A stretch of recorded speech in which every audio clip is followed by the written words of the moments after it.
Hola, estamos en el día 70 del reto 366-2024 y el devocional de hoy tiene por título El clamor de tu alma. En la época de la esclavitud en Estados Unidos, los esclavos del sur vivían en condiciones brutales. En su dolor compusieron algunas canciones profundamente conmovedoras, con melodías inolvidables y llenas de emotividad.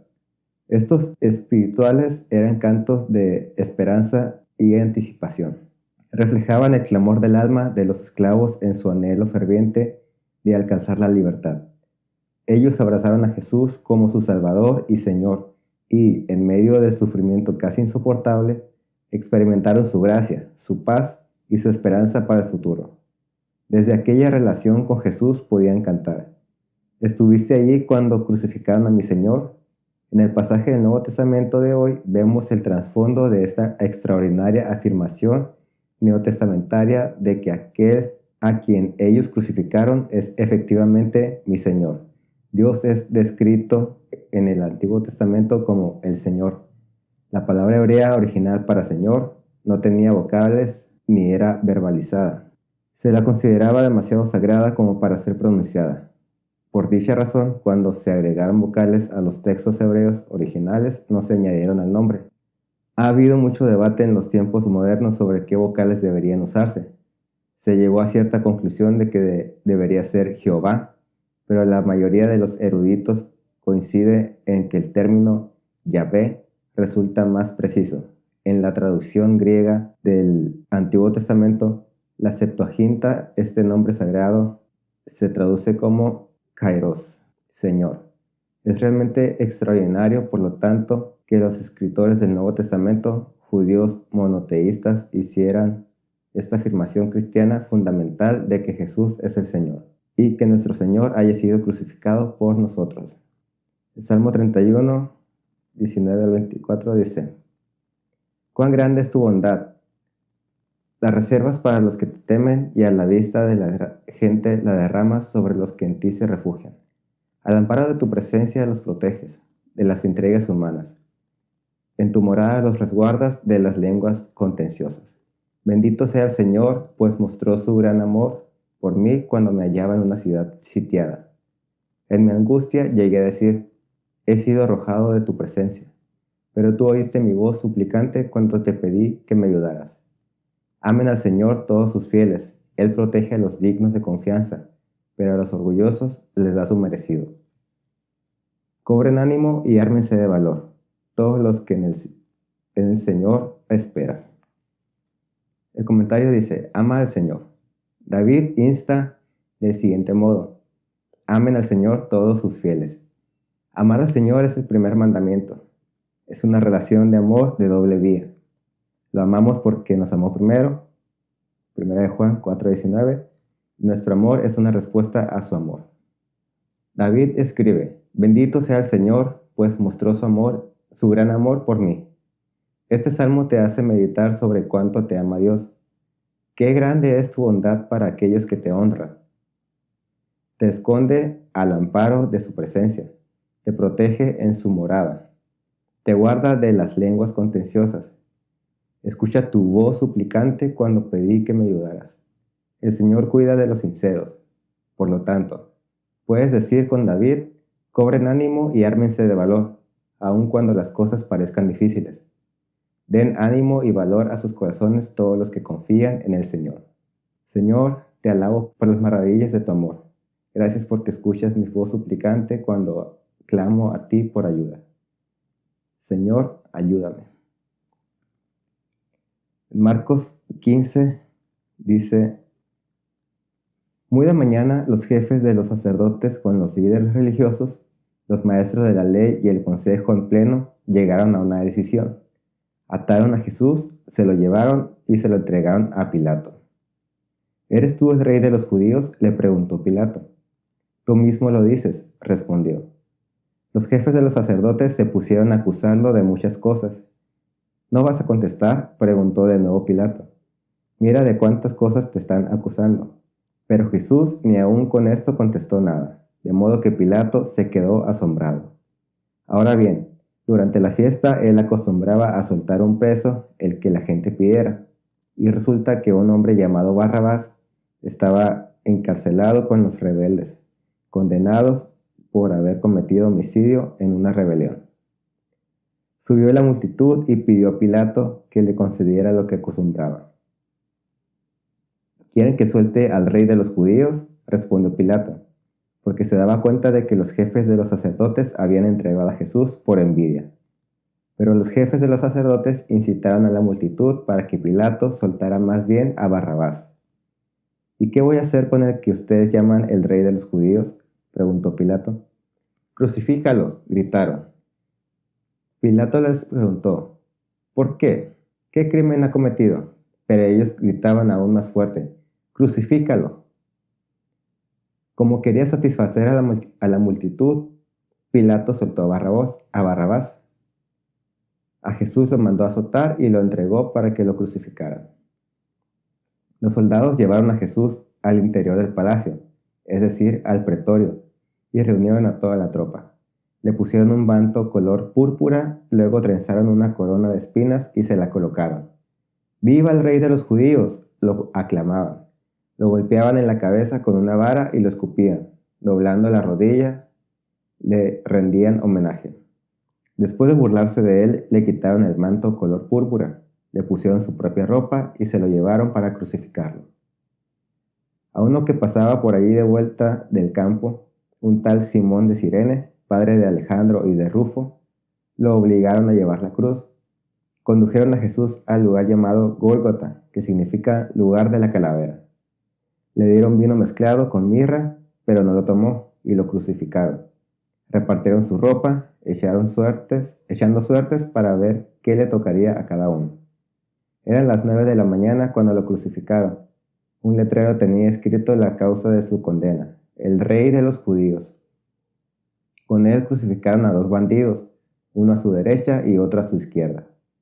Los que pasaban meneaban la cabeza y blasfemaban contra él. Tú que destruyes el templo y en 3 días lo reconstruyes, baja de la cruz y sálvate a ti mismo». De la misma manera se burlaban de él los jefes de los sacerdotes, junto con los maestros de la ley. «Salvó a otros», decían, «pero no puede salvarse a sí mismo.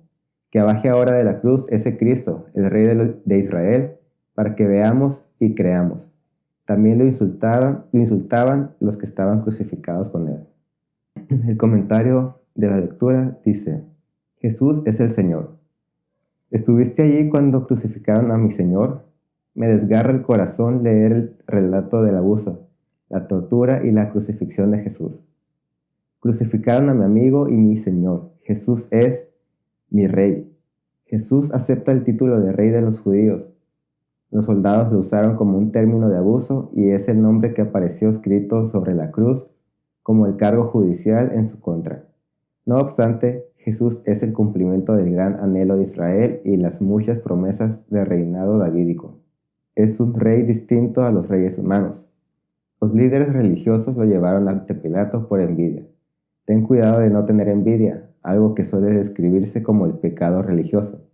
Jesús es objeto de insultos y acusaciones falsas. Si eres calumniado o difamado, agradécele a Dios que permita que tú, en menor medida, participes de los sufrimientos de Jesús y a la vez, ora pidiendo que Dios te ayude a responder tal como Él, con amor y perdón. Mi Mesías. Es irónico que los líderes religiosos se mofaran de Él y lo describieran como ese Cristo, porque eso era exactamente quién era y es. La palabra Cristo deriva del término griego Christos, que traduce el hebreo Masiá o Mesías. Tanto en griego como en hebreo literalmente significa ungido. Hemos visto a Jesús como el ungido sumo sacerdote de Dios. Aquí lo vemos como el Rey ungido. Mi Salvador. De nuevo vemos la extraordinaria ironía de las palabras burlonas también de quienes pasaban por allí. Baja de la cruz y sálvate a ti mismo. Y los líderes religiosos: salvó a otros, pero no puede salvarse a sí mismo. Esto era exactamente cierto. A fin de ser el Salvador del mundo, no podía salvarse a sí mismo. Tenía que atravesar la agonía de la crucifixión para poder salvarnos a ti y a mí. El incidente con Barrabás nos ofrece una imagen de lo que Jesús ha hecho como Salvador del mundo. Barrabás, como yo, era culpable y merecía el castigo. Estaba encarcelado con los rebeldes condenados por haber cometido homicidio en una insurrección. Jesús, por otra parte, era inocente, como destacó Pilato. ¿Qué crimen ha cometido? Sin embargo, soltaron a Barrabás, quien fue puesto en libertad, mientras que a Jesús lo mandaron a azotar y fue entregado para que lo crucificaran. El inocente enfrentó el castigo de muerte de modo que yo, el culpable, pudiera ser libre. Puede que no seamos homicidas como Barrabás, pero todos necesitamos que nos rescate el Salvador del mundo. Mi Señor.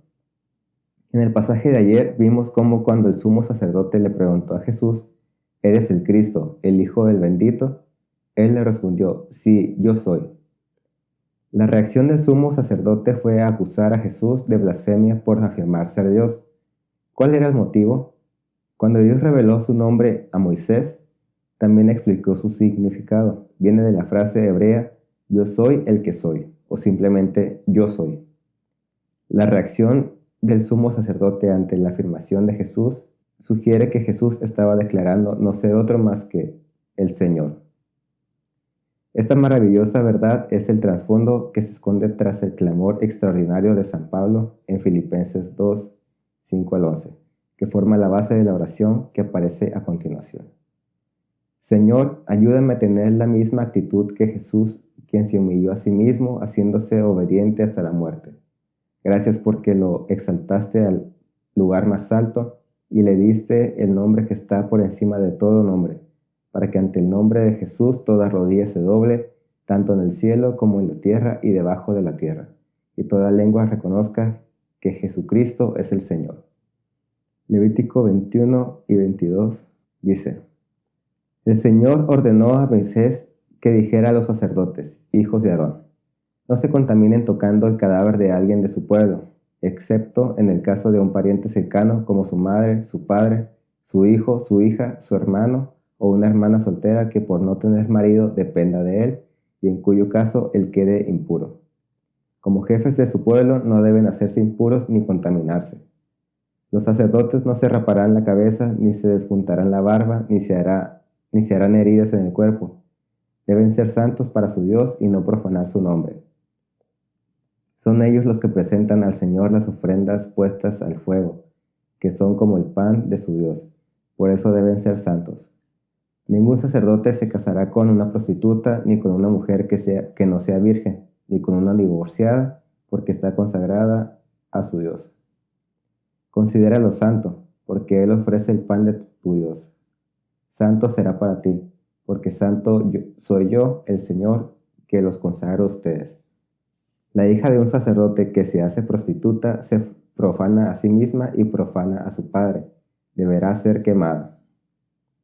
Aquel que sea sumo sacerdote entre sus hermanos, sobre cuya cabeza se haya derramado el aceite de la unción, y a quien se le haya conferido autoridad para llevar las vestiduras sacerdotales, no deberá andar despeinado ni rasgarse las vestiduras. No entrará en ningún lugar donde haya un cadáver. No deberá contaminarse ni siquiera por su padre o por su madre. No saldrá del santuario para no profanar el santuario de su Dios, porque ha sido consagrado mediante el aceite de la unción divina. Yo soy el Señor. La mujer que tome por esposa debe ser virgen. No debe casarse con una viuda, ni con una divorciada, ni con una prostituta. Debe casarse con una virgen de su mismo pueblo, para que no profane su descendencia entre su pueblo. Yo soy el Señor que lo consagra. El Señor ordenó a Moisés que dijera a Aarón, ninguno de tus descendientes que tenga defecto físico deberá acercarse jamás a su Dios para presentarle la ofrenda de pan. En efecto, no deberá acercarse nadie que tenga algún defecto físico, ninguno que sea ciego, cojo, mutilado, deforme, lisiado de pies o manos, jorobado o enano, o con cataratas en los ojos, o que tenga sarna o llaga supurante, o que tenga algún testículo dañado. Ningún descendiente del sacerdote Aarón que tenga algún defecto podrá acercarse a presentar al Señor las ofrendas puestas al fuego. No podrá acercarse para presentarle a su Dios la ofrenda de pan por tener un defecto. Podrá comer de la ofrenda de pan, tanto del alimento santo como del santísimo, pero por causa de su defecto no pasará más allá de la cortina, ni se acercará al altar, para no profanar mi santuario. Yo soy el Señor, que consagro para mí a los sacerdotes. Y Moisés comunicó todo esto a Aarón, a sus hijos y a todos los israelitas. Levítico 22. El Señor ordenó a Moisés que dijera a Aarón y a sus hijos: traten con mucho respeto las ofrendas sagradas que me consagran los israelitas para no profanar mi santo nombre. Yo soy el Señor. También ordenó decirles: si alguno de los descendientes de Aarón está ritualmente impuro y se acerca a las ofrendas de los israelitas consagran al Señor, será eliminado de mi presencia. Yo soy el Señor. Si un descendiente de Aarón padece de alguna enfermedad infecciosa en la piel o de algún flujo inusual en el cuerpo, deberá abstenerse de comer de las ofrendas sagradas hasta que se purifique. Cualquiera que toque un objeto contaminado por el contacto de un cadáver o que tenga derrame de semen o que toque algún animal u hombre impuros, cualquiera que sea la impureza, quedará impuro hasta el anochecer. Por tanto, se abstendrá de comer de las ofrendas sagradas. Lavará su cuerpo con agua y al ponerse al sol quedará puro. Después de esto podrá comer de las ofrendas sagradas, porque son su alimento. No deberá comer nada que sea hallado muerto o despedazado por las fieras, pues de lo contrario quedará impuro. Yo soy el Señor. Los sacerdotes obedecerán lo que he ordenado, y así no pecarán ni sufrirán la muerte por haber profanado las ofrendas. Yo soy el Señor, que consagro para mí a los sacerdotes. Nadie ajeno a la familia sacerdotal comerá de las ofrendas sagradas, ni tampoco comerá de ellas ningún huésped del sacerdote ni su jornalero. Pero sí podrá comer de ellas el esclavo comprado por un sacerdote, y el esclavo nacido en su casa. Si la hija de un sacerdote se casa con alguien que no sea sacerdote, no podrá comer de las contribuciones sagradas. Pero si queda viuda o divorciada y sin haber tenido hijos, regresa a la casa de su padre como cuando era soltera, entonces sí podrá comer del alimento de su padre. Pero nadie ajeno a la familia sacerdotal está autorizado para comerlo. Si involuntariamente alguien come de una ofrenda sagrada, deberá restituir la ofrenda al sacerdote y añadirle una quinta parte de su valor. No deberán los sacerdotes profanar las ofrendas sagradas que los israelitas presentan al Señor, porque al permitir que las coman, harán recaer sobre sí mismas un pecado que requiere un sacrificio por la culpa. Yo soy el Señor, que los consagro para mí. El Señor ordenó a Moisés que dijera a Aarón, a sus hijos y a todos los israelitas: si alguno de ustedes, sea israelita o extranjero residente en Israel, presenta un holocausto al Señor para cumplir una promesa o como ofrenda voluntaria, para que sea aceptado, deberá presentar un macho sin defecto de entre el ganado vacuno, ovino o cabrío. No presenten ningún animal que tengan algún defecto, porque no se les aceptará. Si alguien, para cumplir una promesa especial o como ofrenda voluntaria, presenta al Señor ganado vacuno u ovino como sacrificio de comunión, para que el animal sea aceptado, no deberá tener ningún defecto. No deberán presentarle al Señor como ofrenda puesta al fuego animales ciegos, cojos, mutilados, llagados, sarnosos, ni con llagas supurantes. No ofrecerán en el altar ningún animal así. Podrán presentar como ofrenda voluntaria una res o una oveja deforme o enana, pero tal ofrenda no será aceptada en cumplimiento de una promesa. No ofrecerán al Señor ningún animal con los testículos lastimados, magullados, cortados o arrancados. No harán esto en su tierra. No recibirán de manos de un extranjero animales así, para ofrecerlos como alimento del Dios de ustedes.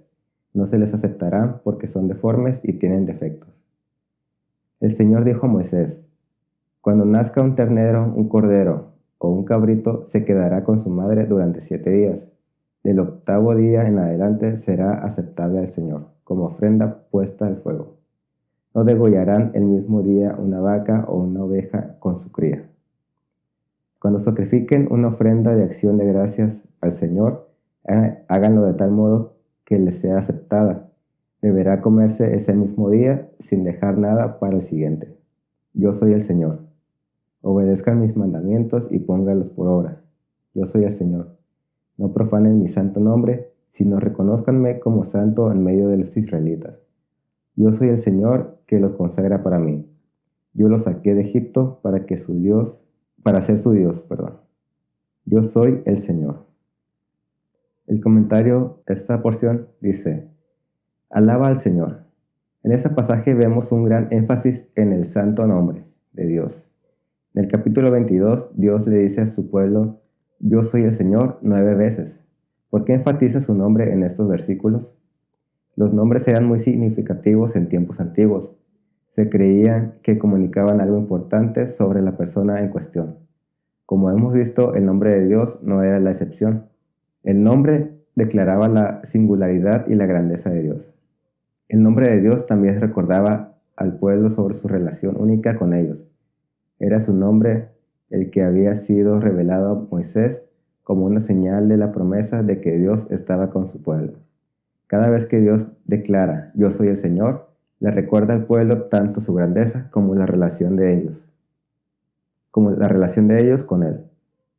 Cada una de las leyes descritas en el capítulo se construye sobre estas verdades y están diseñadas para apuntar hacia ellas. El tema de Levítico 21 es la santidad de Dios y la necesidad del sacerdocio a fin de que el pueblo sea capaz de acercarse a Dios. En el Nuevo Testamento vemos que Jesús es el gran sumo sacerdote y es a través de Él que nos acercamos a Dios.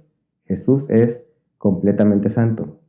El sumo sacerdote tenía que ser ceremonialmente puro. Jesús era moralmente perfecto. Jesús es santo, irreprochable, puro, apartado de los pecados. Consagrado a Dios. El sumo sacerdote tenía que ser consagrado a Dios, como era Jesús. El ungido. El sumo sacerdote tenía que ser ungido con aceite, como un símbolo del Espíritu Santo. Jesús fue ungido por el Espíritu Santo en su bautismo. Es el ungido, el Cristo.